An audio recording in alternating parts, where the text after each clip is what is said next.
Hello and welcome to episode 27? 27. 27? Yep. Of the Movie Bros podcast.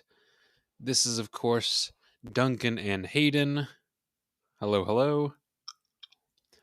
We watch movies, we discuss, ramble, banter, argue, compliment, all the things that you can do about a movie. We do those things. And we do these once a week. We pick anything from a western to horror to comedy to drama, um, to a murder mystery, We run the gamut, all sorts of genres. all sorts of genres. If you are new, welcome. If you're not new, welcome back. If you are new, you can check us out on obviously Spotify, probably where you found this, or Amazon Podcasts, or Apple Podcasts, or Instagram at the movie_bros, where we post about what we're going to watch or what we are watching and things like that. And obviously, these are our own opinions. We would generally recommend you to watch these movies on your own and make obviously your own choices. And we Sometimes. usually, sometimes, but we'll usually tell you where to watch whatever we're watching, either in the current episode or for the next episode. That way you can kind of plan ahead if you like, so you understand the entire discussion, because we usually our entire episodes are spoiler episodes unless we say otherwise. Like most of the movies we talk about are not movies that came out this year, so if we figure, hey, you've had enough time to watch them by now, we're going to talk about stuff. And that's more or less what this is. And speaking of murder mysteries, this week we are talking about a movie called See How They Run. We referenced this obviously from last week, which we watched Bone Tomahawk, the one where we basically bagged on it for not having music. Plot twist, this one at least has music in it. If you are thinking, wait, didn't they already do a murder mystery? Yes, we did talk about for our Thanksgiving episode. We talked about Knives Out, which is a modern murder mystery set in modern times. This is not this is made modern, but not set in modern times. So, yes, I think we're gonna do some comparisons to them, but I do think they are definitely different. They are Either way, definitely different, but you can feel the through line in a lot of this, I think. somewhat for sure. We'll get into that in just a little bit. I'm going to rattle through some fast film facts and then we can jump into some discussion. So, again, as we said, this is See How They Run, released in 2022. This is directed by Tom George, written by Mark Chappell. Music is by Daniel Pemberton. Cinematography is by Jamie Ramsey. Ramsey? Might be one of those. Stars Sam Rockwell, Saoirse Ronan, Adrian Brody, Ruth Wilson, David Oyelowo. Ooh, nope. I'm going to take another pass at that name. It's not English. David Oye. Duncan, how would you pronounce this? Oyelowo. I've got nothing. That guy. He's a British actor, yes. Yes. He's a British actor. Reese Shearsmith and Tim Key. And that's what I got. Well, speaking of that cast, just off the bat, the first thing I wrote, and this is referenced throughout the movie, but I love Adrian Brody's voice. I don't know what it is, Oh, sure. but he has this, Absolutely. I don't know, he has a fantastic voice. I know that's really not something you can really like control. But yeah, I'm a fan. As a narrator, I liked it. I did like that this have a narrator too. I thought that was an interesting idea. That you would Yes. have the guy who was murdered talk to the audience like a ghost. I thought that was an interesting idea. And him basically walking you through, oh, even in the first like 5 minutes, this is how a murder mystery usually goes. There was a Hmm. lot of there's a lot of that kind of stuff for this movie, which I generally think I liked. Well, why don't we get to our ratings and then we can jump into yes or no's. I personally think this is probably a 3.5 or a 4 out of 5. I went into this kind of middling expectations because I remembered it being advertised, it coming out and then immediately disappearing. So I thought there might have been something like horrendously wrong with it, or maybe it was bad. I don't know. I thought it was. I had a good time. It was fun. It had some clever moments. Yeah, I agree. I had a I had a very similar rating. There's one unfortunate dragging down part what keeps it from being like a great movie for me, but we can get to that. But yes, similar vibes of like, oh, not a perfect movie, maybe not a favorite movie, maybe not the best who done it, but like I had a good time. I like the characters. I like the actually hey, this movie actually has music that I like. Oh, Uh Daniel Pemberton, I'm a big fan of his. I have some of his other soundtracks. He works a lot with Guy Ritchie. I could see that. Lots of Uh like sleuthy action jazz. yes, yes. I did the one of the main things that I think occurred more in this maybe than Knives Out. I know we're going to be comparing them, but uh I think this did a much better job of like the because it is at a theater like a not a movie theater uh a thespian kind of theater, the set design, all the behind the scenes stuff on the theater, all the I don't know, I just like the even I the bar like the bar when Sam Rockwell is oh, dead like or knocked out. asleep. Yes, like all that. I was like, That's a "Oh, this very is cool scene. super cool." I Just like I love the set design. I agree. I think that while Knives Out is fantastic, and I we both rated it as a perfect movie. I think it the two or three settings it actually has are used fantastically. I like the Oh we yeah. around to a bunch of different places, and they're all interesting looking in this. No, I agree. Yeah, that's what it sounded like. Not that yeah, Knives Out didn't need this to make it like what it was, but I think this just happens to have also a nice, an actual good I don't know, set design. And I also think that compared to Bone Tomahawk that we just finished reviewing, or we just reviewed last episode. Um, Nice. that's a very washed out movie, and I love that this was extremely punchy with its colors. It is vibrant. It is, there's bright greens and blues and reds like all over the place. It almost like on some parts it almost looks a little bit too colorful, but like I like that this was so in your face with being colorful, and I especially since not to clue the listeners into how we record these. I watched both these movies nearly back to back. It was such a breath of fresh air to come off of, the Western desert and watch this. Well, piggybacking on that with the color, like it almost felt more like it was it could be set in the same world as like Grand Budapest. Like it was kind of like, oh, Very much so. if Wes Anderson made a who done it, this is maybe not exactly it, but it definitely felt slightly more up that alley. Well, to be fair, Grand Budapest is a whodunit. Well, it is, but I don't know. I never really think about it that way. And Adrian Brody is also in it, but that's besides the point. I so like the first thing I have written down here is that I wish Adrian Brody did more comedic things. 'Cause, like, don't Oh, his comedy is funny. I think he's one of my favorite dramatic actors. Like he's just an excellent, he's excellent in everything. But I wish he did more comedies like this because he's got good comedic timing in this all over the place. Oh, dude, the bit where he's like crawling on the floor away from the murderer and he And grabs the he's grabbing fake the rubber axe. axes. Oh, it's so good. And then like the clearly like breakable pots. Very good. Yes, Very good. Oh, or like the opening the door to just a brick wall. Come on. That's great. absolutely. Or how every time we do a flashback to him, he's just stinking drunk and making a fool of himself. Mhm. Yeah. And I like that they reference the like again. It's because it's a play about a play, or a the movie is about the play to a certain degree. Like when they're talking about, oh, like who does flashbacks? I fucking hate flashbacks. I And then it's literally just have that constant line written flashbacks. down because that's one of my favorite self-referential line this movie makes is the whole who does flashbacks? And then what are you going to do? Put a title card that says 3 weeks later? And then they Hmm. do that exact thing. It's so good. I love what's his name, the main character. Stoppard, whatever Oh, his name oh, is. oh, Sam Rockwell? Yes.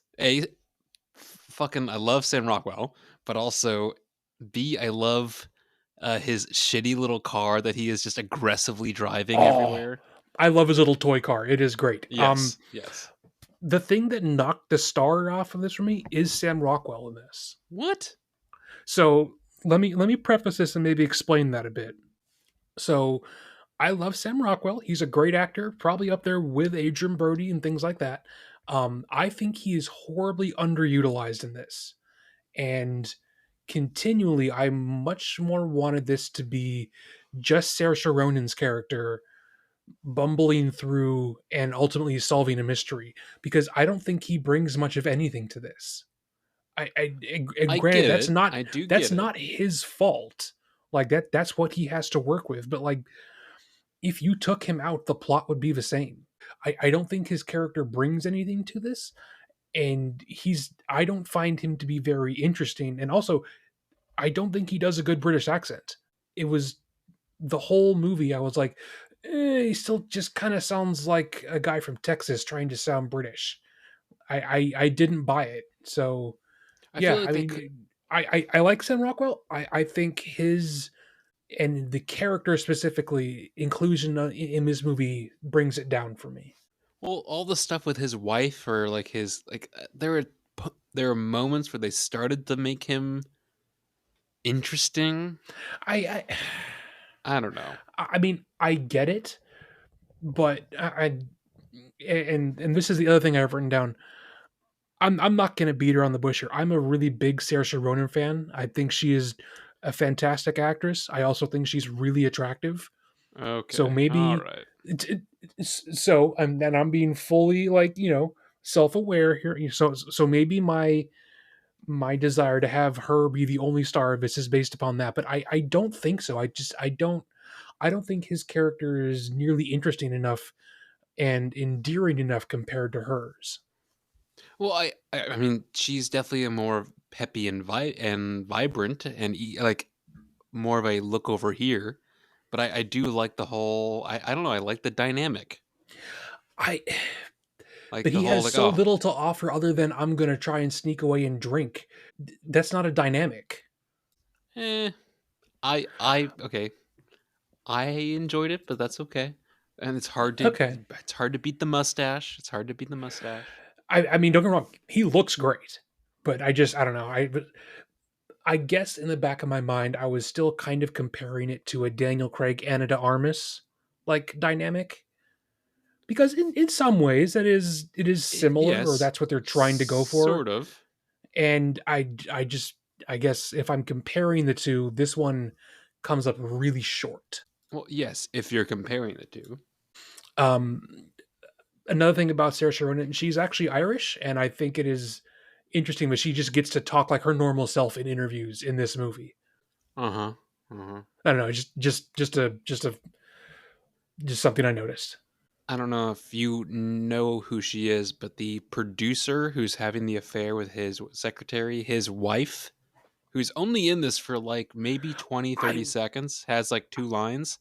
I recognized her, She but I couldn't place her in anything. she is from Fleabag.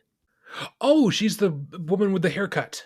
Yes, she is the sister of Fleabag who gets the haircut. Yes. Yes, she's great, and I've only seen her basically in that and this, and I know nothing else about her. But this is a kind of an odd small role that I was like, oh, wait a minute, I know you from something. Well, it's just like the actress who plays the producer in this. I Um didn't recognize him from anything. I recognize her from the Idris Elba show Luther, where she kind of plays the villain. But Huh? again, I've seen her in that and this, and showing up in like bit roles in like British TV. The that theater though, that they spend a good portion of both like interrogating people and chasing people and even like the lobby. Oh, dude, I know we talked Oh, about this last. I know we talked about this gorgeous set design. literally last week about how theaters need to have charm and like character, but like that's literally Absolutely. that's what I was thinking. I was like, this is what a theater should be. Well, it's just like I also love. I mean, it's clearly digitally altered, but like I love the whole thing about how it has you know a giant billboard of the movie on the outside, and Mhm. it's written in like that looks great. Oh, yeah. Granted, maybe we just like how the '50s looked, but Perhaps. it, Speaking yes. of the 50s, uh, there is a scene where, Sam Rockwell is cutting out those puzzle pieces. What I'm the hell being was and that?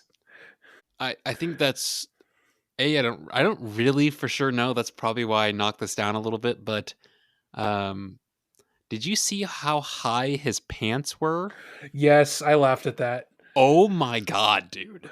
I mean, that is normal for the era, but it just like But I'm so glad Jesus. that's not the standard anymore. Having my pants go up pretty much to my chest, couldn't do it.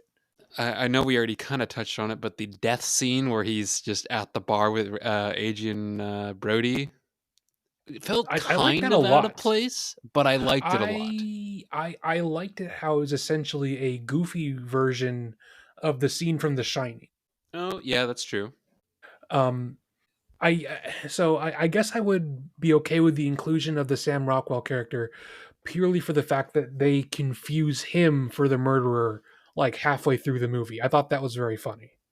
Well, see, I liked that, but I'm also like, okay, it kinda takes away like, I feel like all the time that they spend, like, focusing on that, the whole Saoirse I can never say her name right, Saoirse? So Saoirse? yeah, I don't really give a shit. it's Uh, an Irish name and you pronounce I it don't like inertia, Sersha. okay, whatever. The chick, Yes. all of the time that they spent, because it's not inconsiderable time that they spent on that, like, side, I don't know, story of, like, the wife and the who was Yeah. sleeping with Leah, all of that, I'm like, "Okay, if you took that and just changed it to fleshing out more of those like, fleshing out Sam Rockwell and her character and their dynamic." Oh, I agree. I think if we Like, could it was travel back in fun, time to it was fun, 2022 and be but like, "Hey, take this out of the script, put this in instead," absolutely. But I do like that it's there at all. sure, sure. Um, Something that I noticed that was a nice Easter egg of sorts when they're at the bar and they're talking about possible motives and where he Mhm, got his limp in the war and such like that.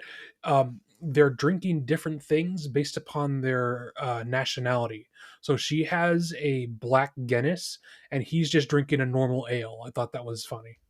I liked all the different split screens that they did throughout. That was a lot of fun.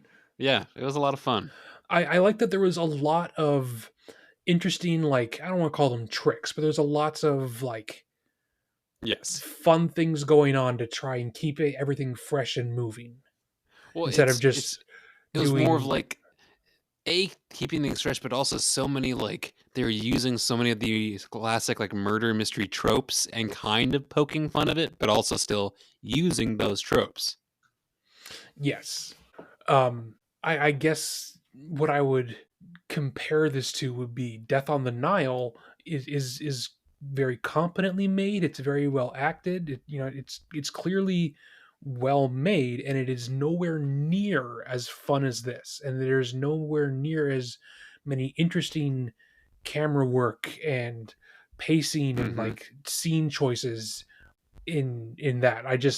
I'm glad they spent the money on the cinematographer and not maybe the cast. I will say, though, one thing that definitely did ding it a bit for me, I felt the reveal was kinda lackluster. Well, Like, I I like the get it, reveal for but like it makes sense for like his backstory, and I like how they kind of hinted at that throughout the movie. But for him to essentially just kind of give up at the end and sit on the couch and drink tea, it's not as interesting. and also, is that Moaning Myrtle from Harry Potter? Like, I what the have a line fuck? written down here saying, "Oh, I was going to say, hey, ask him if he recognizes who she's from." But Oh, of yes, that course, is no. yes, I recognized it immediately. I was like, "What the yes, fuck?" that is Moni Myrtle from Harry Potter. Odd choice, odd Um, choice. I did like that towards the end they quite literally. do play for play the rejected screenplay. Yes, which because this is not the first time I've seen this. This is the first time you've seen this. So uh, earlier on, when Adrian Brody is walking them through the screenplay, I'm like, oh, if you like had any kind of foresight, you could be like, oh, this is exactly how the whole movie's going to end, and literally walking you through it. But I do Yes, like that the twist is like instead of whatever the chick's name is, I don't care enough to figure it out. that's Uh, fine. Jumping in front of the bullet and she takes the bullet, he actually still ends up getting shot. Right, and they do like the whole, he Yes. starts giving her this like emotional Mm-hmm. speech about how she's gonna Yes. be okay and she's gonna make it's like I'm not been shot, Captain. Yes. And I also, because it's a murder mystery, I liked at the ending he breaks the fourth wall. He's like, "Hey, don't fucking tell anyone who the That murderer is." I like that that. was clever. I enjoyed that as well. Kind of makes me wish I had seen this in theaters because that would have been kind of in the same way that towards the end of Scrooged, Bill Murray breaks the fourth wall and starts talking to the theater.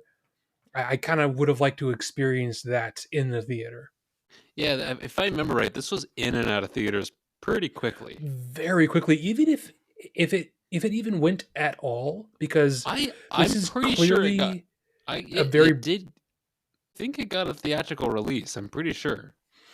granted this was like nearly 3 years ago. I don't remember, so it is entirely possible. But I'm almost thinking that it may have been released in Britain and then straight to streaming here.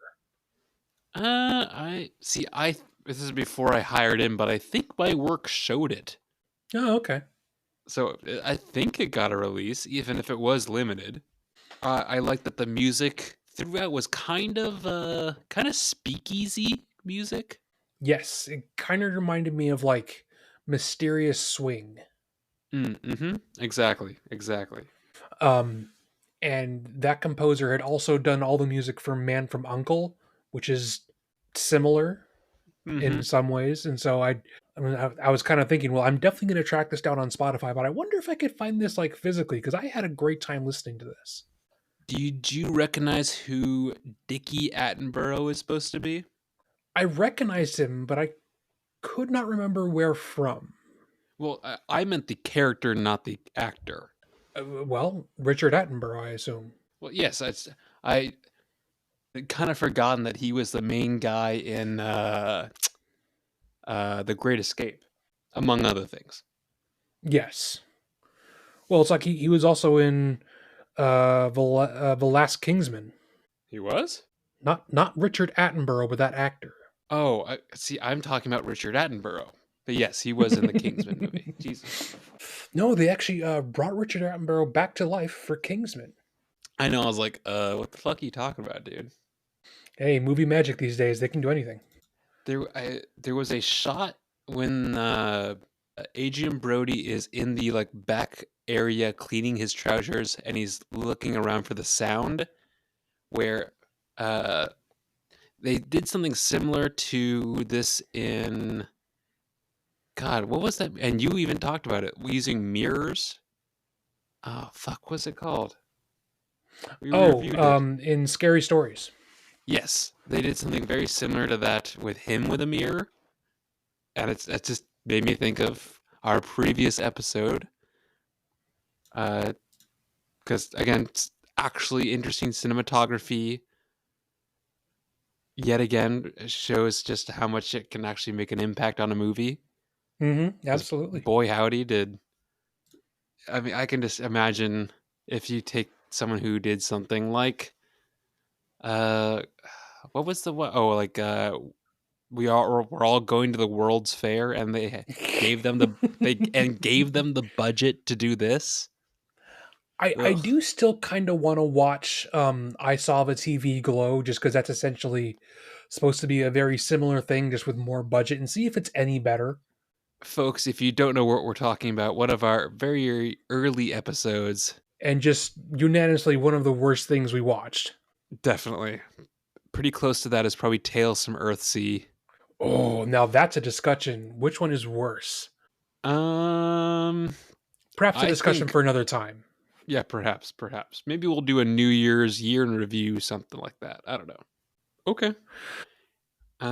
Is there anything else you have? I didn't. I mean, I didn't. I took some notes, but I didn't take a whole lot for this. I just kind of enjoyed it as a first viewing. So I don't have a whole lot else. Do you have anything else you want to talk about? No, I think I covered pretty much everything. It wasn't Would as you like to see as meaty. Stalker and Stockwell show up again in something else? Oh, I would. I mean, I'd be down for that. Sure, as long as they give Sam Rockwell like more to do. Yeah. Sure, sure. Yeah, have them solve another crime. I don't. I mean, go for it. I I like murder mysteries.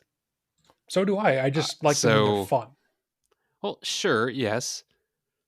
I liked Murder on the Orient Express, but I did not like Death on the Nile. Same here. Like I really like Murder on the Orient Express. I think I actually own it, and I thought Death on the Nile was kind of boring. Well, did you see what's the other one? Uh, Death in Paris or something like that. No, it's A Haunting in Venice.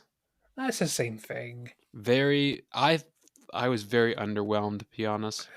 I thought that was like a step in the right direction, but it was still not as good as Orient Express. Oh, see, I thought all they did was focus on the like occult spirit side, and it didn't feel like a detective movie at all.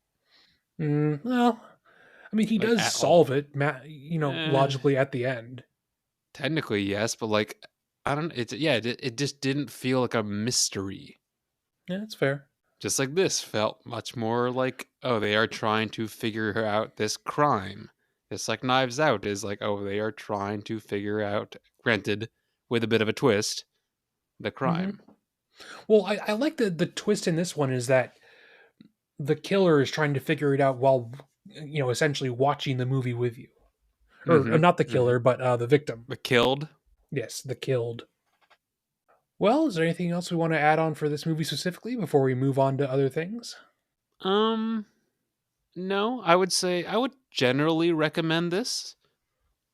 Uh, Yeah, I, I, this I is think I would on too. this is on Hulu if people want to check it out. And I think that I mean, sometimes when we say, we recommend this, we sometimes have to asterisk that with like, oh, if you like this kind of movie, it's like, I think in general, pretty much anyone could enjoy this. Yeah, I would say that it's safe enough for most everyone. Well, let's get into maybe our icebreaker audio. And just as a reminder, folks, this is where we pick a random icebreaker question from the internets. So, something you might hear at a new job or if you're going to a new school. This is just to give you folks kind of a quick idea of who we are as people beyond just our movie opinions. That way, for future, I don't know, conversations or anything like that, it makes more sense on why we say the stupid things we do. Eh, All right. Well, the icebreaker question I have is maybe something we may have covered a couple episodes ago, even if tangentially, but what does your perfect breakfast look like? Um, well, I so for context, I don't usually eat breakfast, although I do like breakfast food. So because usually my first meal of the day is lunchtime, I would rather sleep a little bit longer than eat breakfast. And I find this is the whole like intermittent fasting bullshit that I do. However, my perfect breakfast, it's gonna be French toast because of the like French toast or waffle or pancake, French toast is king, just in my opinion. Agree to disagree. Yeah, you can fuck off. It's fine. Um, it's gonna be some hash brown. It's gonna be like the classic platter. So you're gonna have a little bit of French toast. You're gonna have a little bit of hash brown. You're gonna have a little piece of bacon, and you're gonna have a small bit of sausage. That is like the classic sampler. That is what I like. That is what I Fair want. enough. Fair enough. I know some people will do like a yogurt or like a fruit bowl or something like that, but no, that is not what I want. So I know you're not a coffee fan. Do you maybe get some Disgusting. like okay? Do you get like Disgusting. orange juice or energy drinks or something like that, or for to round out your meal? That's a also a good question. I find A, I don't like coffee. B, I would do like a good, really cold glass of milk, perhaps. But I find orange juice is A, disgusting when it has any kind of pulp in it. You can fight me on that. If you want to chew your drink, you're an absolute psychopath.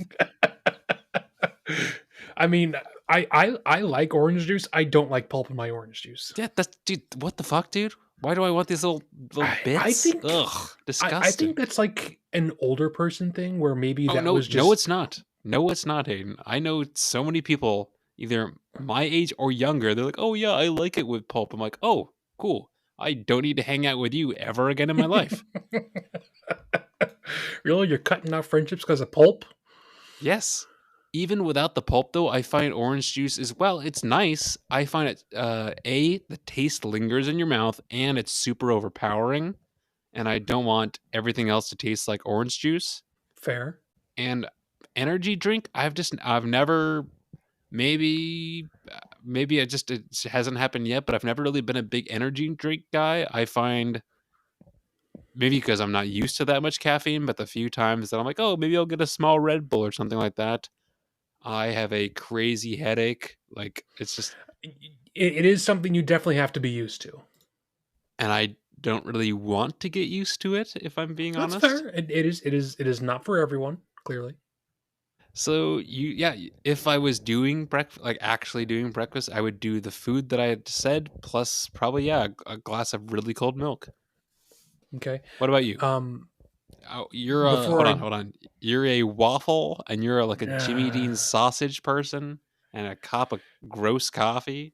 is this what you're guessing so not what I have every morning, you're guessing what my perfect breakfast is? You probably got some sort of egg in there, I'm gonna guess. Really? That's all you're giving me for a guess is some sort of egg, probably? Probably scrambled, maybe some toast of some sort, Okay, sourdough. so I do have breakfast every morning, but it's mostly, microwave some stuff, throw some things together, and eat before I leave quickly, just because I too like to sleep as much as I possibly can before I have to leave. But usually once a month, I like going to a specific place to get exactly this spread, which is in my opinion, is a perfect breakfast. So I'll get just a bunch of black coffee because I am a coffee fan. Um, Also, you said you don't drink energy drinks. I have an energy drink a day in the morning. I would have coffee, but it takes too long to brew, and because I try and get as much sleep in as possible, I often don't allow it enough time to be able to do that before I got to rush out. Um, my perfect breakfast is again black coffee. I'm gonna have pumpkin pancakes, and I'm gonna have nearly burned bacon, some sausage, and then scrambled eggs with cheddar cheese. And that to me is a perfect breakfast. And then I can just have syrup on the pancakes, and it's delicious. Sounds like a full meal. Oh, it is the only thing I eat that day if that's what I end up doing, but it is really good. Yeah, I bet. I bet. It sounds like you would have some mean shits then.